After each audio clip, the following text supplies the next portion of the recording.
Hello friends, അപ്പോൾ ഇന്നത്തെ കഥയുടെ പേര് എൻ്റെ birthday party, my birthday party. അപ്പം അതിലെ ഫസ്റ്റ് പോയിൻ്റ് എന്താ?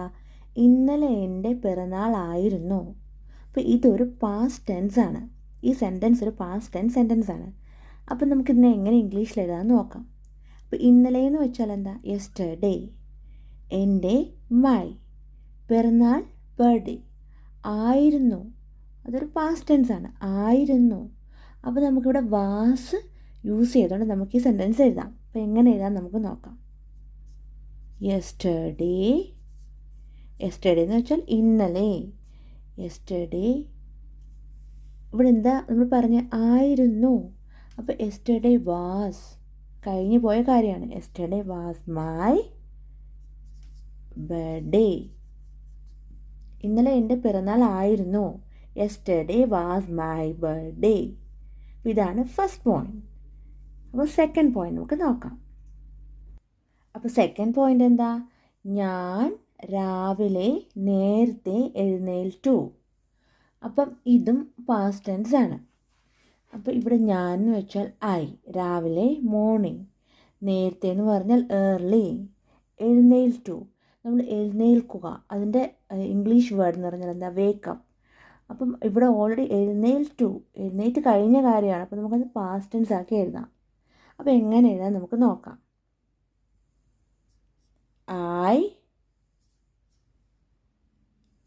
I woke up. ഇവിടെ എഴുന്നേൽറ്റു എന്നല്ലേ, അപ്പം നമ്മൾ വേക്കിന് മാറ്റി വോക്കാക്കി. വേക്കിൻ്റെ പാസ്റ്റ് ടെൻസ് ആണ് വോക്ക്. I woke up. അപ്പം ഞാൻ രാവിലെ നേരത്തെ എഴുന്നേൽറ്റു. I woke up. നേരത്തെ ഇങ്ങനെ എഴുതുന്ന early. I woke up early in the morning. അപ്പോൾ ഇങ്ങനെയാണ് ഞാൻ രാവിലെ നേരത്തെ എഴുന്നേൽറ്റു. I woke up early in the morning. ഇപ്പോൾ ഇത് പ്രസൻറ്റ് ടെൻസ് ആയിട്ട് നമുക്കുള്ള വേക്കപ്പ് എന്ന് എഴുതാമായിരുന്നു. പക്ഷേ ഇത് പാസ്റ്റ് ടെൻസ് ആയതുകൊണ്ട് എഴുന്നേൽറ്റു. അതുകൊണ്ട് നമ്മളിവിടെ വേക്കിൻ്റെ പാസ്റ്റ് ഫോം വോക്കാണ് എഴുതിയത്. I woke up early in the morning. ഇനി നമുക്ക് തേർഡ് പോയിന്റ് നോക്കാം. അപ്പോൾ തേർഡ് പോയിന്റ് എന്താ? ആദ്യം എൻ്റെ മാതാപിതാക്കൾ എന്നെ ആശംസിച്ചു. ഇതും ഒരു പാസ്റ്റ് ടെൻസ് സെൻറ്റൻസ് ആണ്. അപ്പോൾ ഇവിടെ ആദ്യം എന്ന് വെച്ചാൽ എന്താ? ഫസ്റ്റ്. എൻ്റെ മാതാപിതാക്കൾ, എൻ്റെ എന്ന് വെച്ചാൽ മൈ. മാതാപിതാക്കളുടെ ഇംഗ്ലീഷ് വേർഡ് എന്താ? പാരൻസ്. എൻ്റെ മാതാപിതാക്കൾ എന്നെ ആശംസിച്ചു. എന്നെ എന്ന് വെച്ചാൽ മീ. എന്താ അവർ ആശംസിച്ചത്? ഹാപ്പി ബർത്ത്ഡേ പറഞ്ഞു എന്നാണ് പറയണത്. അപ്പോൾ എൻ്റെ മാതാപിതാക്കൾ, അപ്പോൾ എന്നെന്ന് വെച്ചാൽ മീ, ആശംസിച്ചു. വിഷ്ഡ് മീ, വിഷ് ചെയ്തു എന്നെ. വിഷ്ഡ് ഇവിടെ ഓൾറെഡി പാസ്റ്റ് ടെൻസ് ആണ്, ആശംസിച്ച് കഴിഞ്ഞ കാര്യമാണ്. അപ്പോൾ വിഷിൻ്റെ കൂടെ നമ്മൾ ഡി ചേർക്കുമ്പോൾ പാസ്റ്റ് ടെൻസ് ആവും. അപ്പം വിഷ്ഡ് മീ. അപ്പോൾ ഇതെങ്ങനെ നമുക്ക് എഴുതാമെന്ന് നമുക്ക് നോക്കാം. ആദ്യം എൻ്റെ മാതാപിതാക്കൾ എന്നെ ആശംസിച്ചു. My parents wished. ഇവിടെ വിഷിൻ്റെ കൂടെ ഡി ചേർത്തു. കാര്യം എന്ന് വെച്ചാൽ അത് ആശംസിച്ചു, കഴിഞ്ഞു പോയ കാര്യമാണ്. അതുകൊണ്ടാണ് മൈ പാരൻസ് വിഷ്ഡ്. ഇവിടെ വിഷ്ഡ് ആയി, വിഷിൻ്റെ കൂടെ ഡി നമ്മൾ ചേർത്തത്. My parents wished me first. ആദ്യം എൻ്റെ മാതാപിതാക്കൾ എന്നെ ആശംസിച്ചു. My parents wish me first. നമുക്കിനി ഫോർത്ത് പോയിന്റ് നോക്കാം. അപ്പോൾ തേർഡ് പോയിന്റ് പാർട്ടിക്കായി, തേർഡ് പോയിന്റ് അല്ല, ഇത് ഫോർത്ത് പോയിന്റ് ആണ്. പാർട്ടിക്കായി ഞാൻ പുതിയ വസ്ത്രങ്ങൾ ധരിച്ചു. പാർട്ടിക്കായി ഞാൻ പുതിയ വസ്ത്രങ്ങൾ ധരിച്ചു. അപ്പം എന്താ ഇത് ഒരു പാസ്റ്റ് ടെൻസ് ആണ്. അപ്പോൾ ഇവിടെ പാർട്ടിക്കായി ഞാൻ എന്ന് വെച്ചാൽ ഐ, പുതിയത് ന്യൂ. വസ്ത്രങ്ങളുടെ ഇംഗ്ലീഷ് വേർഡ് എന്താ? ക്ലോത്ത്സ്. വസ്ത്രങ്ങൾ ക്ലോത്ത്സ്. ധരിക്കുകയുടെ ഇംഗ്ലീഷ് വേർഡ് എന്താ? വിയർ. അപ്പോൾ ഇത് പാസ്റ്റ് ഫോമിലാക്കി എങ്ങനെയാണെന്ന് നോക്കാം. പാർട്ടിക്കായി ഞാൻ പുതിയ വസ്ത്രങ്ങൾ ധരിച്ചു.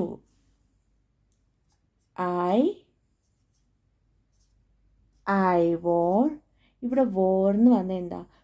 വിയറിൻ്റെ പാസ്റ്റ് ടെൻസ് ആണ് വോർ. കാര്യം വിയർ, ധരിക്കുക, വിയർ. ഇവിടെ ധരിച്ചു കഴിഞ്ഞു പോയ കാര്യമാണ്. അതുകൊണ്ടാണ് നമ്മൾ ഐ വോർ ന്യൂ, പുതിയ I wore new clothes for I wore new clothes for the party. പാർട്ടിക്കായി ഞാൻ പുതിയ വസ്ത്രങ്ങൾ ധരിച്ചു. I wore new clothes for the party. അപ്പം നമ്മൾ ഓർത്തിരിക്കണം, ഇത് കഴിഞ്ഞു പോയ കാര്യമാണ്, പാസ്റ്റ് ടെൻസ് ആയതുകൊണ്ടാണ് ഇവിടെ ഐ വിയർ വരാതെ വോർ എഴുതിയത്. അപ്പോൾ ഇവിടെ അങ്ങനെ ഒരു ചേഞ്ച് നമ്മൾ വരുത്തിയിട്ട് നമ്മൾ പാസ്റ്റ് ഫോമിലാക്കി എഴുതി. പാർട്ടിക്കായി ഞാൻ പുതിയ വസ്ത്രങ്ങൾ ധരിച്ചു. I war new clothes for the party. അപ്പോൾ നമുക്ക് 5th പോയിന്റ് നോക്കാം. അപ്പോൾ 5th പോയിന്റ്, എൻ്റെ അമ്മ ബലൂണുകൾ കൊണ്ട് വീട് അലങ്കരിച്ചു. അപ്പോൾ എൻ്റെ അമ്മ, മൈ മദർ, ബലൂണിൻ്റെ ഇംഗ്ലീഷ് വേർഡും ബലൂൺ എന്നാണ്. ബലൂണുകൾ കൊണ്ട് വീട് എന്ന് വെച്ചാൽ ഹൗസ് അല്ലെങ്കിൽ ഹോം. അലങ്കരിച്ചു, അലങ്കരിക്കയുടെ ഇംഗ്ലീഷ് വേർഡ് എന്താ? ഡെക്കറേറ്റ്. അപ്പോൾ ഇവിടെ അലങ്കരിച്ചു ഇതൊരു പാസ്റ്റ് ടെൻസ് ആണ്. അപ്പോൾ നമ്മൾ നമുക്ക് ഡെക്കറേറ്റഡ് എന്ന് എഴുതിയിട്ട് യൂസ് ചെയ്ത് നമുക്ക് സെൻറ്റൻസ് എഴുതാം.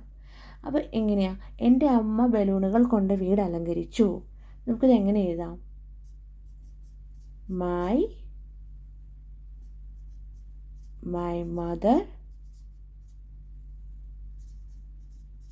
Mother decorated. ഇവിടെ എന്താ ഇ ഡി വന്നത്? കാര്യം ഇത് അലങ്കരിച്ചു, പാസ്റ്റ് ടെൻസ് ആയതുകൊണ്ടാണ് ഇവിടെ ഇ ഡി വന്നത്. My mother decorated the house with balloons.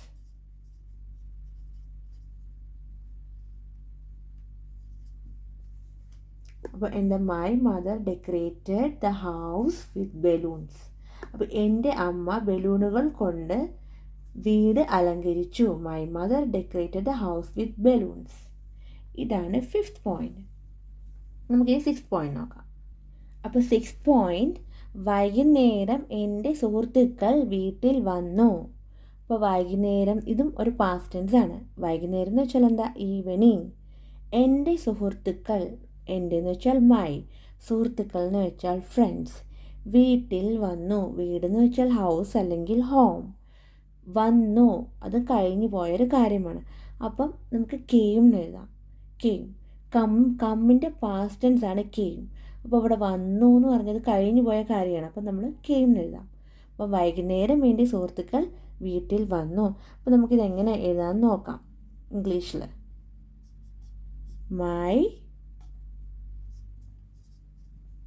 My friends came. ഇവിടെ എന്താ കെയിം വന്നത്? വന്ന് കഴിഞ്ഞ കാര്യമായതുകൊണ്ടാണ് കെയിം വന്നത്. കമ്മിൻ്റെ പാസ്റ്റ് ടെൻസ് ആണ് കേട്ടോ. ഇതിപ്പോൾ പ്രസൻറ്റ് ടെൻസ് ആണെങ്കിൽ ഇവിടെ കം വരുമായിരുന്നു, COM. ഇത് കെയിം, ഇവിടെ കെയിം ആണ് വന്നത്. My friends came to my house. എപ്പോഴാണ് വന്നത്? In the evening. My friends came to my house in the evening. വൈകുന്നേരം എൻ്റെ സുഹൃത്തുക്കൾ വീട്ടിൽ വന്നു. My friends came to my house in the evening. അപ്പം നമുക്ക് 7th പോയിന്റ് നോക്കാം. 7th പോയിന്റ് എന്താ? ഞങ്ങൾ ഒരുമിച്ച് പല കളികളും കളിച്ചു. അപ്പോൾ എന്താ? ഞങ്ങൾ എന്ന് വെച്ചാൽ ഇതും പാസ്റ്റ് ടെൻസ് ആണ്. ഞങ്ങൾ എന്ന് വെച്ചാൽ എന്താ? വി. ഞങ്ങൾ ഒരുമിച്ച് എന്ന് വെച്ചാൽ എന്താ? English word together. അപ്പം ഞങ്ങൾ എന്ന് വെച്ചാൽ വി, ഒരുമിച്ച് എന്ന് വെച്ചാൽ ടുഗദർ. പല കളികൾ, പല എന്ന് പറഞ്ഞാൽ എന്താ? മെനി. കളികൾ ഗെയിംസ്. അപ്പം ഞങ്ങൾ ഒരുമിച്ച് പല കളികൾ കളിച്ചു. പ്ലേഡ്. അപ്പം നമുക്ക് എന്താ? കളിക്കുക, പ്ലേ. ഇത് കളിച്ചു എന്ന് പറഞ്ഞുകൊണ്ടാണ് പ്ലേഡ് വന്നത്. PLAYED വന്നത് എന്താ? ഇതൊരു കളിച്ചു, പാസ്റ്റ് ടെൻസ് ആയതുകൊണ്ടാണ് ED വന്നത്. അപ്പോൾ പ്ലേഡ് പാസ്റ്റ് ഫോമാണ് പ്ലേഡ്. അപ്പം ഞങ്ങൾ ഒരുമിച്ച് പല കളികളും കളിച്ചു. ഇതെങ്ങനെ നമുക്ക് ഇംഗ്ലീഷിലോട്ട് എഴുതാമെന്ന് നമുക്ക് നോക്കാം. We played. കളിക്കുകയുടെ ഇംഗ്ലീഷ് വേർഡ് പ്ലേ. അപ്പോൾ ഇവിടെ പ്ലേഡ് വന്നു, പാസ്റ്റ് ഫോമായിട്ട് പ്ലേഡ് വന്നു. വി പ്ലേഡ് മെനി എന്ന് വെച്ചാൽ പല. മെനി ഗെയിംസ് ടുഗദർ എന്ന് വെച്ചാൽ എന്താ? ഒരുമിച്ച്. Together. V played many games together. ഞങ്ങൾ ഒരുമിച്ച് പല കളികളും കളിച്ചു. അപ്പോൾ ഇതാണ് 7th പോയിന്റ്. 7th പോയിന്റ് എന്താ? ഞങ്ങൾ ഒരുമിച്ച് പല കളികളും കളിച്ചു. V played many games together. അപ്പോൾ നമുക്ക് നെക്സ്റ്റ് പോയിന്റ് നോക്കാം. അപ്പോൾ 8th പോയിന്റ് എന്താ? മേശപ്പുറത്ത് വലിയൊരു പിറന്നാൾ കേക്ക് ഉണ്ടായിരുന്നു. ഇതും ഒരു പാസ്റ്റ് ഫോം സെൻറ്റൻസ് ആണ്. അപ്പം മേശപ്പുറത്ത് എന്ന് പറഞ്ഞാൽ എന്താ? ടേബിൾ. മേശ, ടേബിൾ. മേശയുടെ മുകളിലായിട്ട് വലിയെന്ന് വെച്ചാൽ ബിഗ്, ഒരു പിറന്നാൾ കേക്ക്. അപ്പോൾ എ ബർത്ത്ഡേ കേക്ക്. ഇവിടെ എന്താ നമ്മൾ എ ചേർത്തത്? ഒരു പിറന്നാൾ കേക്ക്. അപ്പോൾ രണ്ടാണെന്നെങ്കിൽ 2 ബർത്ത്ഡേ കേക്ക്സ് നമുക്ക് പറയാമായിരുന്നു. ഇത് ഒരു പിറന്നാൾ കേക്ക്, എ ബർത്ത്ഡേ കേക്ക്. ഉണ്ടായിരുന്നു, ഇത് പാസ്റ്റ് ടെൻസ് ആണ്. അപ്പോൾ നമ്മൾ ആ പാസ്റ്റ് ടെൻസ് ഫോമിൽ നമുക്ക് എങ്ങനെ എഴുതാമെന്ന് നോക്കാം. മേശപ്പുറത്ത് വലിയൊരു പിറന്നാൾ കേക്ക് ഉണ്ടായിരുന്നു. there was. ഇത് പാസ്റ്റ് ടെൻസ് ആയതുകൊണ്ടാണ് ഇവിടെ വാസ് വന്നത്. there was a big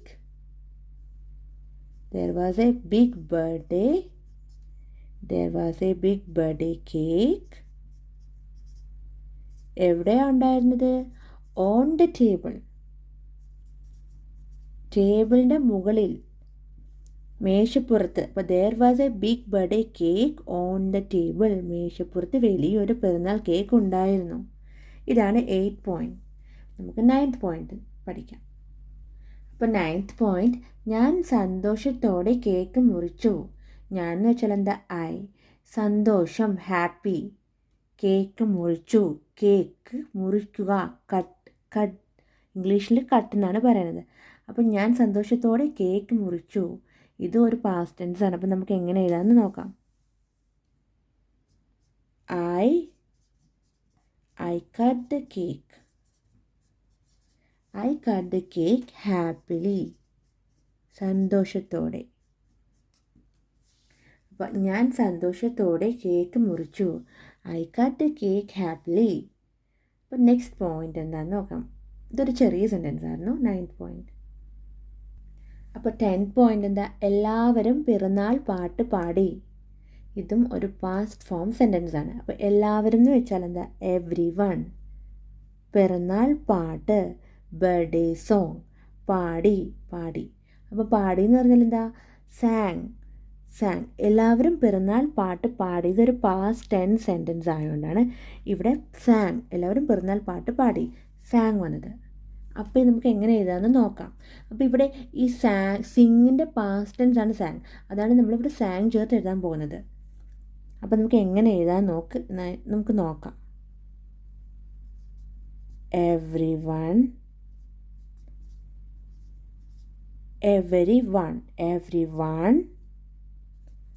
sang. ഇവിടെ എന്താ സാങ് വന്നത്? ഓൾറെഡി ഇത് പാസ്റ്റ് ടെൻസ് സെൻറ്റൻസ് ആണ്. അപ്പോൾ സിങ്ങിൻ്റെ പാസ്റ്റ് ഫോമാണ് സാങ്. everyone. ഇവിടെ ഞാൻ അണ്ടർലൈൻ ചെയ്യുമ്പോൾ നമുക്ക് പെട്ടെന്ന് മനസ്സിലാവും. സിങ്ങിൻ്റെ പാസ്റ്റ് ടെൻസ് ആണ് സാങ്. everyone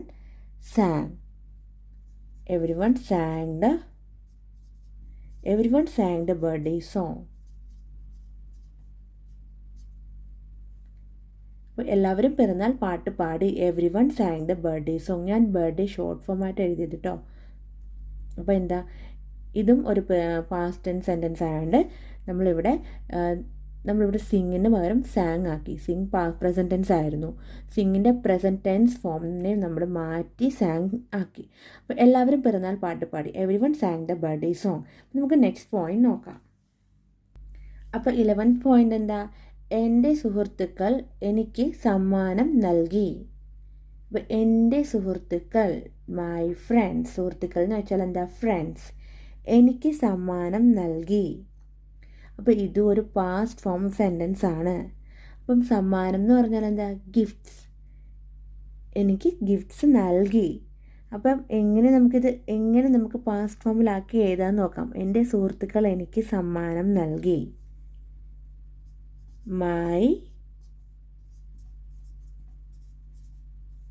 my friends. നൽകി എന്ന് വെച്ചാൽ എന്താ? നമ്മൾ നൽകുക, ഗീവ് എന്ന് പറയില്ലേ? അപ്പോൾ ഗീവിൻ്റെ പാസ്റ്റ് ഫോം എന്താ? ഗേവ്. മൈ ഫ്രണ്ട്സ് ഗേവ് എന്ന് നമുക്ക് എഴുതാം. അപ്പോൾ ഗീവിൻ്റെ പാസ്റ്റ് ഫോമാണ് ഗേവ്. മൈ ഫ്രണ്ട്സ് ഗേവ് മീ എന്താ തന്നെ സമ്മാനം, gifts. My friends gave me gifts. എൻ്റെ സുഹൃത്തുക്കൾ എനിക്ക് സമ്മാനം നൽകി. My friends gave me gifts എന്ന് എഴുതാം. അപ്പോൾ ഇതാണ് 11th പോയിന്റ്. അപ്പം നിങ്ങൾക്ക് മനസ്സിലല്ലോ ഓൾറെഡി ഇത് പാസ്റ്റ് ഫോം സെൻറ്റൻസ് ആയതുകൊണ്ടാണ് നമ്മളിവിടെ നമ്മളതിനെ ചേഞ്ച് ചെയ്ത് എങ്ങനെ എഴുതിയത്, പാസ്റ്റ് ഫോമിലോട്ട് ആക്കുമ്പോൾ നമ്മൾ ഗീവിനെ മാറ്റി ഗേവ് ആക്കും. അപ്പോൾ my friends give me gifts നമ്മൾ പറയില്ല. ഗീവ് എന്ന് പറഞ്ഞാൽ പ്രസൻറ്റ് ടെൻസ് ആണ്. ഇത് ഓൾറെഡി കഴിഞ്ഞു പോയ കാര്യം കൊണ്ടാണ് നമ്മളിവിടെ ഗേവ് എഴുതിയത്. നെക്സ്റ്റ് പോയിന്റ് നോക്കാം. അപ്പോൾ 12th പോയിന്റ് എന്താ, ഞങ്ങൾ ഒരുമിച്ച് പലഹാരങ്ങളും മധുരങ്ങളും കഴിച്ചു. അപ്പോൾ ഇതും ഒരു പാസ്റ്റ് ഫോം സെൻറ്റൻസ് ആണ്. ഇപ്പോൾ ഇവിടെ ഞങ്ങൾ എന്ന് വെച്ചാൽ എന്താ, ഞങ്ങൾ വി. ഒരുമിച്ച് എന്ന് വെച്ചാൽ എന്താ, ടുഗദർ. ഞങ്ങൾ ഒരുമിച്ച് പലഹാരത്തിൻ്റെ ഇംഗ്ലീഷ് വേർഡ് സ്നാക്സ്. മധുരം എന്ന് വെച്ചാൽ സ്വീറ്റ്സ്. കഴിച്ചു എന്ന് പറയുന്നത് എന്താ, കഴിക്കുകയുടെ നമ്മൾ ഇംഗ്ലീഷ് വേർഡ് എന്താ, ഈറ്റ്. അപ്പോൾ ഇത് കഴിച്ചു എന്നാണ്. അപ്പോൾ ഈറ്റിൻ്റെ പാസ്റ്റ് ഫോം എന്താ, അത് യൂസ് ചെയ്ത് നമുക്ക് ഇവിടെ എഴുതണം. അപ്പോൾ ഈറ്റിൻ്റെ പാസ്റ്റ് ഫോമായിട്ട് എങ്ങനെയാണ് നമ്മൾ എഴുതേണ്ടത്, ഈറ്റിൻ്റെ പാസ്റ്റ് ഫോം ഏറ്റ്.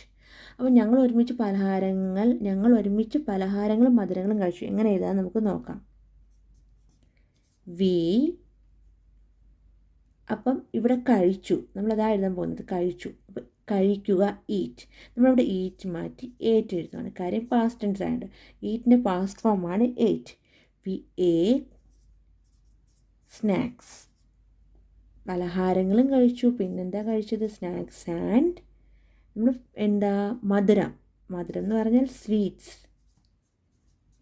വി ഏറ്റ് സ്നാക്സ് ആൻഡ് സ്വീറ്റ്സ്. ഒരുമിച്ചാണ് കഴിച്ചത്, അതുകൊണ്ട് ടുഗദർ. അപ്പോൾ ഇവിടെ കണ്ടോ, ഇത് പാസ്റ്റ് ഫോം ആക്കാൻ വേണ്ടി നമ്മളിവിടെ ഈറ്റിനെ ഏറ്റ് ആക്കി. അപ്പോൾ വി ഏറ്റ് സ്നാക്സ് ആൻഡ് സ്വീറ്റ്സ് ടുഗദർ. ഞങ്ങൾ ഒരുമിച്ച് പലഹാരങ്ങളും മധുരങ്ങളും കഴിച്ചു. ഇതാണ് 12th പോയിന്റ്. നമുക്ക് നെക്സ്റ്റ് പോയിന്റ് നോക്കാം. അപ്പോൾ 13th പോയിന്റ് എന്താ, ഞങ്ങൾ ഫോട്ടോകൾ എടുത്തു. അപ്പോൾ ഇവിടെ ഇതും ഒരു പാസ്റ്റ് ഫോം സെൻറ്റൻസ് ആണ്. അപ്പം ഞങ്ങൾ എന്ന് വെച്ചാൽ വി, ഫോട്ടോകൾ ഫോട്ടോസ്, എടുത്തു. അപ്പം എടുത്തു എന്ന് കഴിഞ്ഞു പോയ കാര്യമാണ്. അപ്പം അവിടെ ടേക്ക്, എടുക്കുക. ടേക്ക് നമുക്ക് പ്രസൻറ്റ് ടെൻസിൽ ടേക്ക് എന്ന് പറയും. പക്ഷെ ഇത് എടുത്തു പാസ്റ്റ് ഫോമാണ്. അപ്പം എടുത്തു ടേക്കിൻ്റെ പാസ്റ്റ് ഫോമാണ്. പാസ്റ്റ് ഫോം യൂസ് ചെയ്തിട്ടാണ് നമ്മൾ വരുന്നത്. അപ്പം ഞങ്ങൾ ഫോട്ടോകൾ എടുത്തു. അപ്പോൾ ടേക്കിൻ്റെ പാസ്റ്റ് ടെൻസ് എന്താ, ടുക്ക്. അപ്പോൾ ടുക്ക് ചേർത്ത് നമുക്കിവിടെ എഴുതാം. ചെറിയൊരു സെൻറ്റൻസാണ് ഇത്. അപ്പോൾ എങ്ങനെ എഴുതേണ്ടത് നമുക്ക് നോക്കാം. We took. ഇവിടെ ടുക്ക് എന്ന് പറഞ്ഞാൽ എന്താ, ഇവിടെ നമുക്ക് ടേക്ക് എന്ന് എഴുതാം. പ്രസൻറ്റ് ടെൻസ് ആയിരുന്നെങ്കിൽ ടേക്ക് എന്ന് എഴുതാമായിരുന്നു. പക്ഷേ ഇത് പാസ്റ്റ് ടെൻസ് ആയതുകൊണ്ട് വി ടുക്ക് ഫോട്ടോസ്. അപ്പോൾ ടേക്കിൻ്റെ പാസ്റ്റ് ടെൻസ് ആണ് ടുക്ക്. അപ്പം നമ്മളിവിടെ ടുക്ക് യൂസ് ചെയ്തു. We took photos. ഞങ്ങൾ ഫോട്ടോകൾ എടുത്തു. Next point. അപ്പോൾ നെക്സ്റ്റ് പോയിന്റ് എന്താ, എല്ലാവരും പാർട്ടി ആസ്വദിച്ചു. എല്ലാവരും എന്ന് വെച്ചാൽ എന്താ, എവ്രി വൺ. പാർട്ടി ആസ്വദിക്കുക, എൻജോയ്. ആസ്വദിച്ചു പാസ്റ്റ് ടെൻസ് ആണ്. അപ്പം എൻജോയ്ഡ്. എൻജോയ്ഡോടെ ഈഡ് ചേർക്കും, എൻജോയ്ഡ്. അപ്പോൾ എങ്ങനെ എഴുതാമെന്ന് നമുക്ക് നോക്കാം. എല്ലാവരും, എവ്രി വൺ എൻജോയ്ഡ്. ഇവിടെ എന്താ ഇ ഡി വന്ന കാര്യം, എൻജോയ്ഡ് പാസ്റ്റ് ഫോം നമ്മൾ എഴുതി ഇ ഡി ചേർത്ത്. Enjoyed, every one enjoyed the party. എല്ലാവരും പാർട്ടി ആസ്വദിച്ചു, every one enjoyed the party. നമുക്ക് നെക്സ്റ്റ് സെൻറ്റൻസ് പഠിക്കാം. അപ്പോൾ 15th പോയിന്റ്, ഇത് ലാസ്റ്റ് പോയിൻ്റാണ്. ഈ സ്റ്റോറിയുടെ ലാസ്റ്റ് പോയിൻ്റാണ്. അപ്പോൾ ഇന്നലെ എനിക്ക് വളരെ സന്തോഷമുള്ള ദിവസമായിരുന്നു. ഇത് ഒരു പാസ്റ്റ് സെൻറ്റൻസ് ആണ്. അപ്പോൾ എങ്ങനെ, ഇന്നലെ എന്ന് വെച്ചാൽ എസ്റ്റർഡേ. എനിക്കെന്ന് വെച്ചാൽ എന്താ, ഐ. വളരെ എന്ന് വെച്ചാൽ വെരി. സന്തോഷം, ഹാപ്പി. ദിവസം എന്ന് വെച്ചാൽ ഡേ. അപ്പോൾ ഇന്നലെ എനിക്ക് വളരെ സന്തോഷമുള്ള ദിവസമായിരുന്നു. അപ്പോൾ എങ്ങനെ നമുക്ക് എഴുതാമെന്ന് നോക്കാം. യെസ്റ്റർഡേ വാസ് വന്നത് എന്താ, കാര്യം ഇത് പാസ്റ്റ് ടെൻസ് ആയതുകൊണ്ടാണ് ഈ സെൻറ്റൻസ് പാസ്റ്റ് ഫോമിലായതുകൊണ്ടാണ് വാസ് വന്നത്. Yesterday was A very happy day. Very happy വളരെ സന്തോഷമായ ഡേ ദിവസം. For me. Yesterday was A very, കാണാൻ പറ്റുന്നില്ലെന്ന് തോന്നുന്നു. Yesterday was A very happy day for me. അപ്പോൾ ഇന്നലെ എനിക്ക് വളരെ സന്തോഷമുള്ള ദിവസമായിരുന്നു. Yesterday was A very happy day for me. അപ്പോൾ നമ്മൾ ടോട്ടൽ 15 പോയിൻറ്റ്സ് ഉണ്ടായിരുന്നു. ഇതൊരു ചെറിയ സ്റ്റോറി. ഇപ്പോൾ സ്റ്റോറി വൈസ് നമ്മൾ പോയിൻ്റ് വൈസ് പഠിച്ചു കഴിഞ്ഞാൽ അതൊരു സ്റ്റോറി ആയിട്ട് നമുക്കൊരു സ്റ്റോറി മനസ്സിലാവുകയും ചെയ്യും. പെട്ടെന്ന് നമുക്കിതിൻ്റെ മീനിങ്സും ഇത് ഏത് ഫോമിലാണെന്നൊക്കെ നമുക്ക് പെട്ടെന്ന് മനസ്സിലാക്കാൻ പറ്റും. അപ്പം ഇതൊരു ചെറിയൊരു സ്റ്റോറി ആയിരുന്നു. മൈ ബർത്ത്ഡേ പാർട്ടി എന്നാണ് സ്റ്റോറിയുടെ പേര്. ശരി, അപ്പോൾ നമുക്ക് നെക്സ്റ്റ് ക്ലാസ്സിൽ അടുത്തൊരു കഥയുമായി നമുക്ക് കാണാം. Okay, bye friends.